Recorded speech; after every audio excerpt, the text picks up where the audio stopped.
Hi hello నమస్తే అండి. నా పేరు వరలక్ష్మి. నేను విపස්සన ధ్యానానికి 10 రోజులు వెళ్తున్నాను. మొబైల్స్ ఉండవు, మాట్లాడకూడదు, మౌనం. ఈ 10 రోజులు నేను లోపలికి వెళ్ళి వచ్చిన తర్వాత నా అనుభవాలు అనుభూతులు అన్నీ మీతో పంచుకుంటాను అన్నాను కదండి. నేను 10 డేస్ అయిపోయింది, వెళ్ళొచ్చేసాను. అయితే మన ఆడవాళ్ళం ఏముంది, ఇంటికి వచ్చామంటే ఏదో ఒక పని 10 రోజుల పని మన మీదే ఉంటుంది కదా. అందు గురించి ఏంటంటే మా ఆయనగారు అయితే అన్నీ నీట్గా చేసుకుంటారు. అయినా కానీ కొంచెం ఆడవాళ్ళు చేసేవి చాలా ఉంటాయి కదండి. అందు గురించి నేను ఆ పనిలో పడి నేను ఆ విపස්සన ధ్యానం గురించి చెప్పలేకపోయాను. అయితే షార్ట్ రూపంలో చిన్నగా వీడియోస్ పెట్టాను. అర్థం కావట్లేదు ఎవరికి.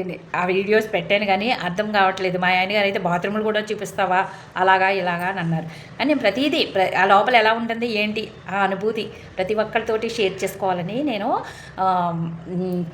పెట్టానండి. చిన్నగా పెట్టాను.